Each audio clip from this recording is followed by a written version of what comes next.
the Village of Cottage Grove Library Board Facilities Subcommittee meeting on Thursday, August 22nd, to order.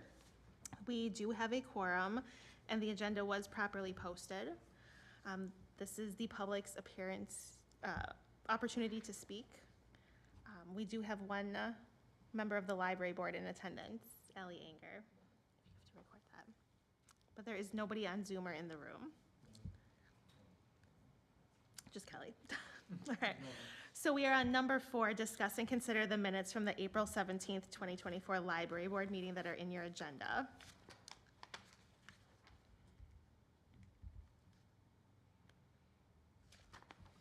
I move to approve the minutes. There's a motion by Eric. Second. Rock, paper, scissors. We're gonna give it to Lucas. There's a motion and a second. Any more discussion? All in favor? Aye. Aye. Opposed? Abstain? One abstention. Motion carries. All right, we are on old business, which is discuss the strategic plan. So the library board came together last month, and we reviewed the strategic plan, and specifically the last handful of pages when it comes to SMART goals and timelines.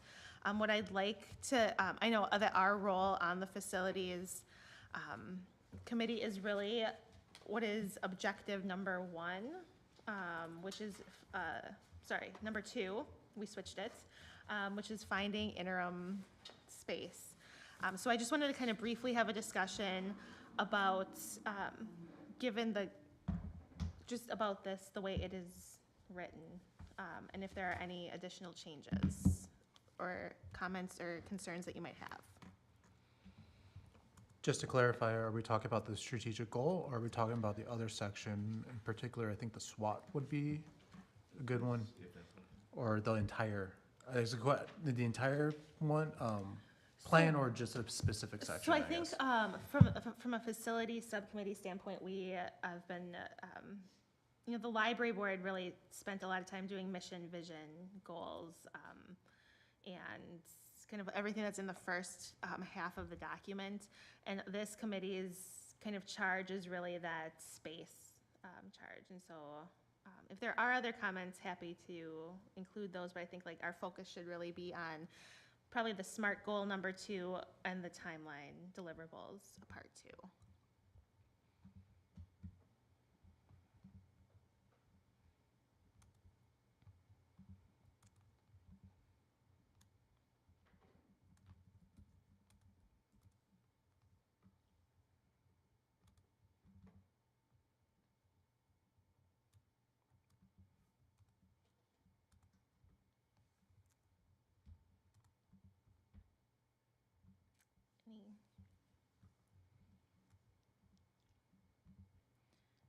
And then just to bring you up to speed, JP, so the facilities committee did its own SWOT analysis a few months ago. That's in here too, with the library board, and then you doing kind of a little bit of analysis is how we got to the SMART goals, and then really it's that investigating and acquiring library space.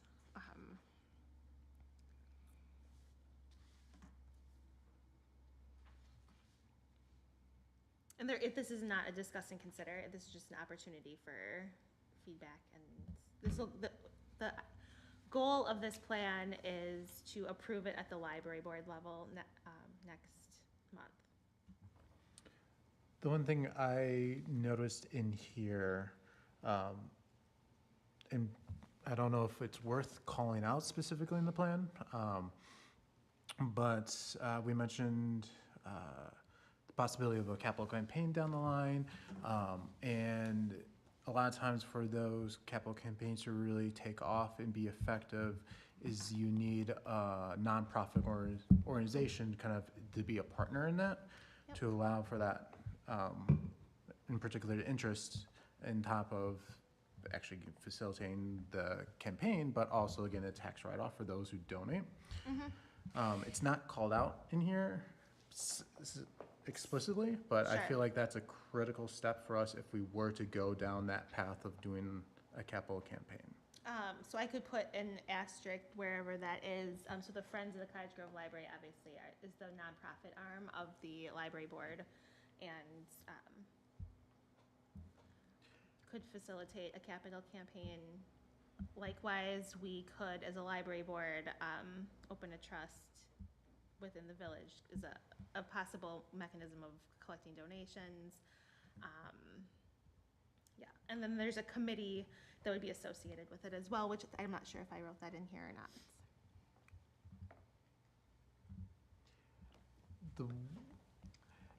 I can. The one thing I will say is, it's probably better to do it in a broad sense versus saying Sure. explicit. I would assume the Friends would be interested in the partnership, but I also don't want to assume that. Could you maybe just add underneath, I'm just looking at the table that has like investigate and acquire physical space, year 0, 2024, that kind of thing. Like underneath where it says explore opportunities for funding. Yep. Could you just add something in there about looking into coordinating a capital campaign and what possible nonprofit organizations in the community or Yep. opportunities that would include, and just, again, like, leave it pretty broad, but then it's at least listed on there? I can do that.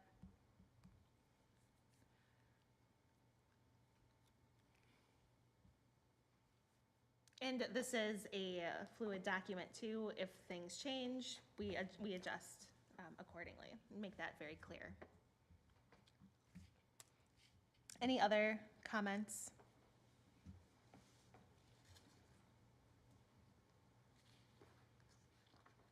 All right, if not, we'll move on to new business.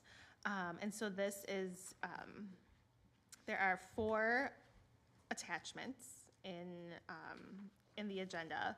I'm going to suggest that we start with the memo 7D on spaces.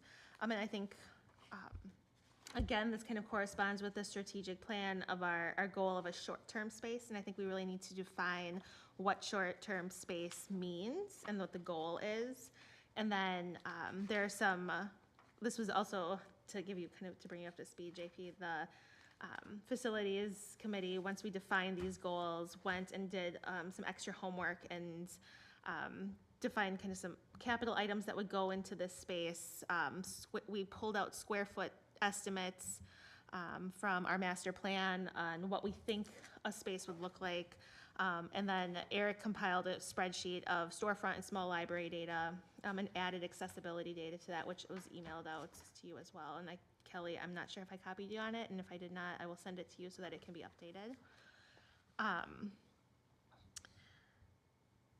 And I want to also just make it very clear that the goal of the strategic plan and then these 4 documents really represents space needs for kind of grounding the library, giving it initial space, serving as a place for some programming to happen, but it would not be, this is not an option for a full-blown library that meets Dane County standards, where we would be exempt from Dane County library tax or receive reimbursement.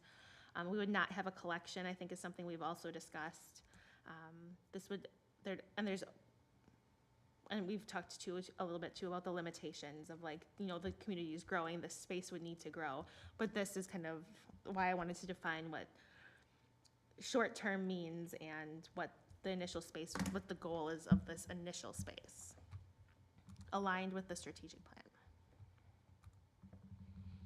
So if you want to open the spaces memo.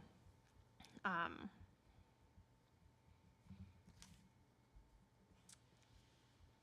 don't know if there's comments on it.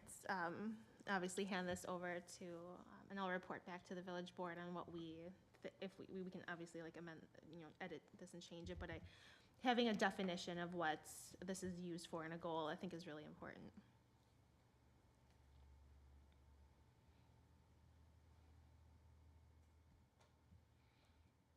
Something that, I'm just gonna keep talking because it's silent, something that, I'm sorry, keeps, which is what I do, that has repeatedly come up is that it should be a multimodal adaptable space too. Yeah, I guess with that caveat, going on the assumption that is a multi-purpose room as stated in the document. I think this provides a good overview of what the short-term space could be and the goals are. Yeah, I think it's good. I was gonna have the same question about how do we define short-term and if there's value or ability to do that at this point. I'm not sure. So I think previous, and I'm pretty sure it's in the strategic plan, I will double check, but we define short-term as 5 years. Okay, And this is a strategic plan of 3 years with probably revisions every year in our January meeting to make sure that we are aligned with our goals, et cetera. So looking 5 years, I'm assuming the committee would, if we are moving forward with our plan, it would be presenting this as an opportunity for like a 5-year space. 5. Just to confirm, it is stated as 5 within, page 13. Okay. Maybe I add 5, define 5 years in this document. yeah. Other comments on it? There's a bunch of references to it. There's been a lot of chatter about third spaces, and especially the missing, or the importance of third spaces since COVID and people working from home, et cetera.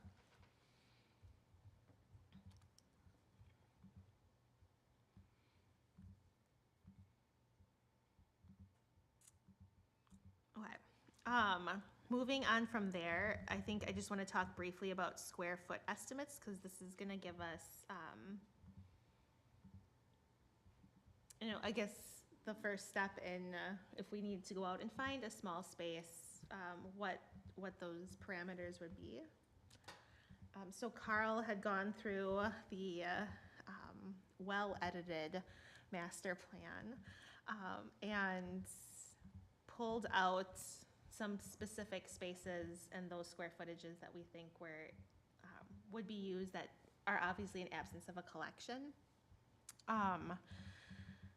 So we have here like a multi-purpose room and storage, and I think because library exists at our homes right now, storage is kind of essential. A collaboration room, so somewhere where, a 10 to 12 person little meeting, a small Girl Scout troop or whatever could meet.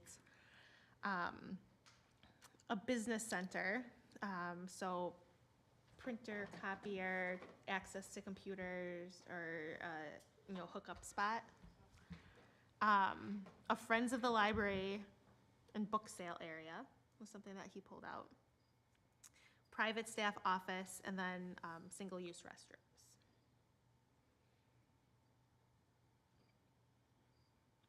So if you can, I don't know if there's other spaces that you can remember from the master plan that we should be putting back, or we should add in here to adjust our square footage. But Carl went through and projected space needs to be about the 2,300 to 2,600 square foot range in order to fit these needs into that space. Again, no collection, and missing obviously quite a bit of square footage down from the 35,000 that we have in the master plan, but really, again, short-term space need.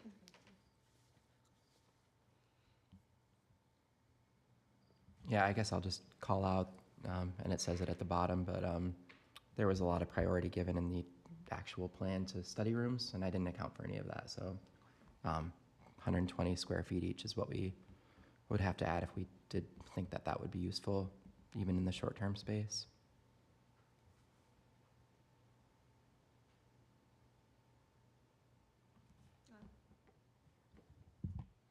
Thank you for turning it on. You're welcome. I would advocate for like a dedicated play space that does not move, that stays there always. It's not something you have to put away when you have an adult program. I think that would be a large bang for your buck for the community, and something to really endear the community to the library. I think that would make it even more essential.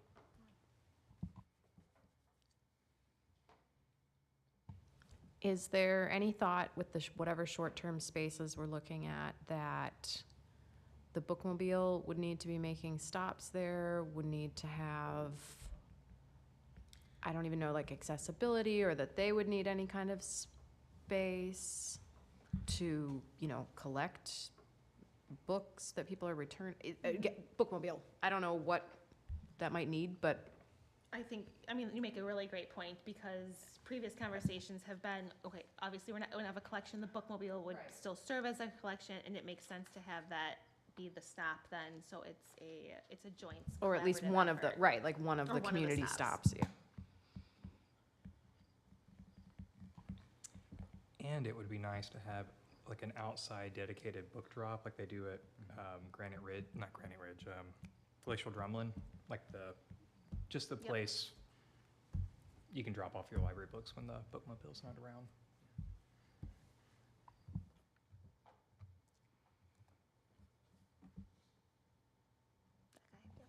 Aha. Just out of curiosity, Lucas, do you get a lot of, when you were there in the library, a lot of public library books that were dropped off? 3 or 4 a week, Wow. yeah. We dropped off school library books all the time at the bookmobile, too, Yeah. so. And you have it, they go back and forth, like Right. the bookmobile would get a lot and they would send them to Monona would send it to Winnequa would, you know, it was a whole big, even if it was just that penny, they would just, you know, big long loop to get it back to us. But, and then same thing, every week I would just drop off to the, when I do my library run. Several years ago, we had considered a book drop option in Cottage Grove. They were like $10,000 or something like. Yes, like very expensive.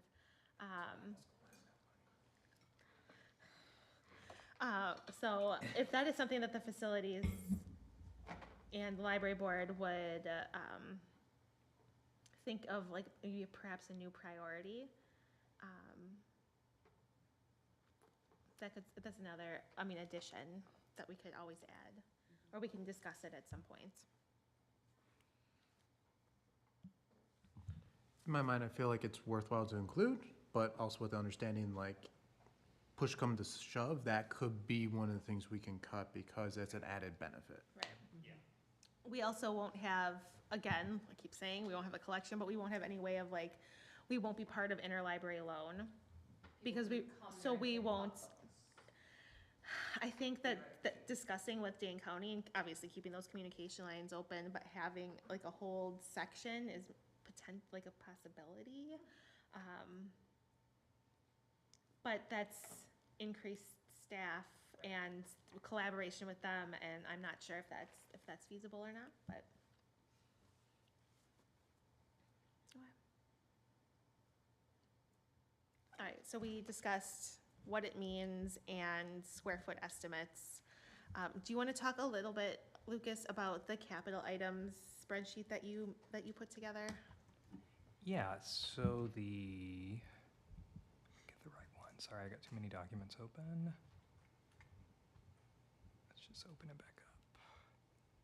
Which I don't know if you guys can really see this very well. I'm gonna make it real big for myself. Okay, so I put together just, part of my background is working with public libraries, so this is very much focused on youth, and like for like a play area, and a little bit with the adult, but the part that I kind of really went down the rabbit hole with was the capital items for the youth, for like the play area. Going through and coming up with ideas for dramatic play where kids can pretend to be, working in a kitchen, different things like that, dress up areas, blocks, different things like that for kids to play with. So having like dedicated play areas for kids. Same thing with the gross motor skills. So having things like they can like balance beams, things they can walk on especially for the toddlers, preschoolers that you're trying to attract in. And then also went through and found just basic furniture for adult, teen kind of area. This is all very basic stuff, mostly from Dimco, which is the big library supplier. I believe they're stationed in Madison or outside of Madison. But they're the big library suppliers. So yeah, the spreadsheet that's called Capital Items PDF, it's hard to read. You have to really blow it up to about 500% to be able to see it, but has the stuff on there along with links to each one of them. But the furniture for the adults is mostly just Demco, which is what most libraries use. It holds up pretty well. It can take a beating, and you can basically hose it, most of it down, because it's like using crazy fabrics and stuff that won't absorb water. And then the toys and things like that are ones that are well built. A lot of it's from Community Playthings, which I believe are Amish or Mennonite, so it's all wooden, like solid built things. So.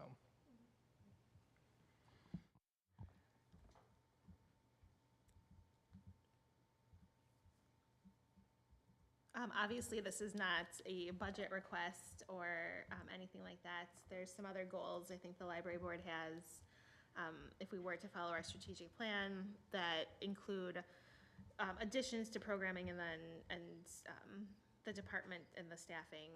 And then next year, I would envision taking this kind of initial plan and then creating a full kind of operational plan from it, and including all of the things we would need in it, and lease and insurance and internet and maintenance, all the things.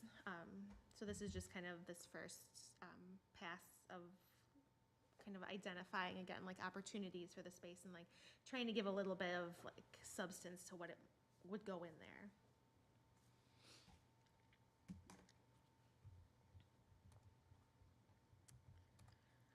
All right, and then the last spreadsheet that we haven't talked about is what Eric pulled together, thank you, about kind of Wisconsin libraries that are super tiny. Indeed.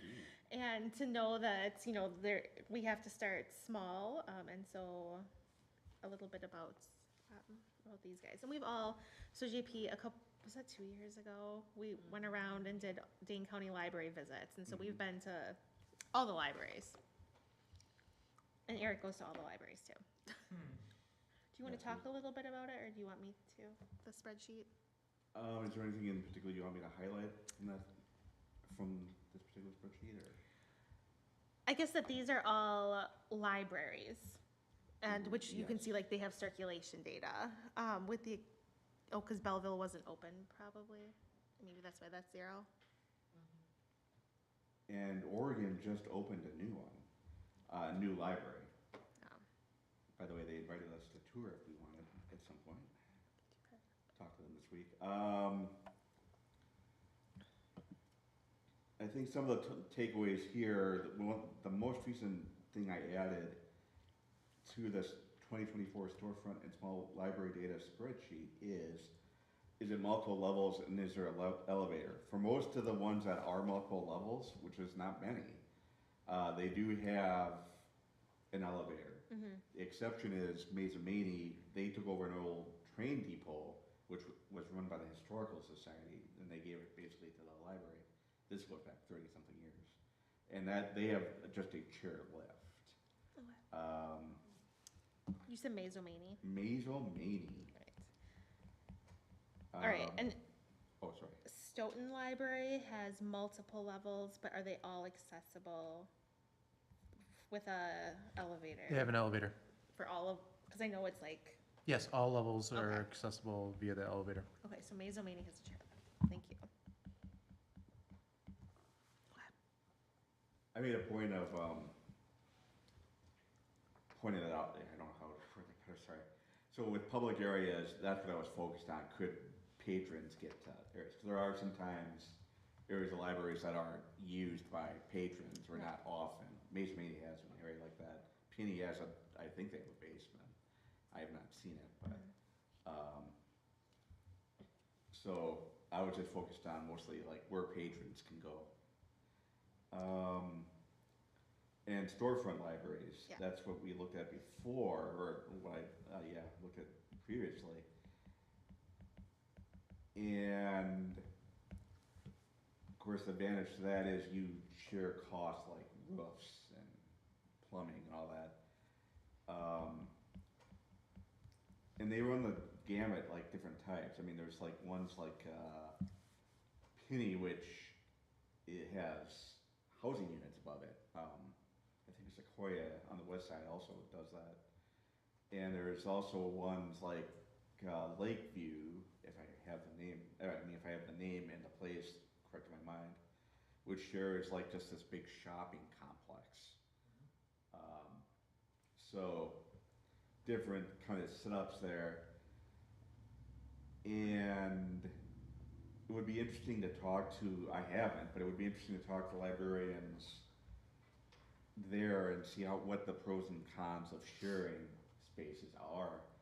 With Madison Library, it seems to me there are like librarians in every branch, but there isn't like necessarily like a head librarian in every branch. At least that's the, I might be wrong, sorry, you're looking at me funny, Lucas. Oh, they have branch library, a lot of There's a them lot. share. Sorry. I'm sorry, what? Your Oh, I'm microphone. Sorry. I was just gonna say, I think there's a branch manager, but sometimes a branch manager will cover 2 to 3 branches, like especially the smaller ones, like, my branch is Monroe, it's a hole in the wall. So Yeah. the branch manager for it serves like 2 or 3 libraries because, yeah. That's Monroe a tiny is- one, but a nice one. It's a tiny one, it's They about the have size of this records. room, yeah. Is a branch manager, can that function instead of a library director? I mean, most of the time, branch manager is seen as someone who like handles the day-to-day, and the director is someone with business acumen. Someone who can handle, like, to make sure, money's being stewarded Yep. properly.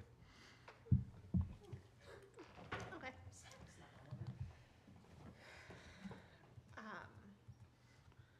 All right. Questions, comments on this new business item?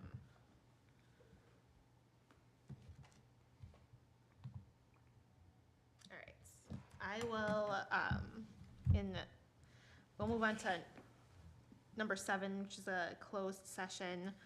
So I'll make a motion that the Village of Cottage Grove Library Board Facility Subcommittee will enter into closed session pursuant to Wisconsin State Statute 19.851E, deliberating or negotiating the purchase of public properties, the investing of public funds, or conducting other specific public business whenever competitive or bargaining reasons require a closed session. Is there a second? I'll second. There's a motion and a second. This is a roll call. Carl? Aye. Lucas? Aye. Kel Nelson, aye. Eric? Eric Brown, aye. JP? Aye. Megan, our alternate? Aye. And I'm inviting Ally Inger to stay in closed session. So we will stop the Zoom from there.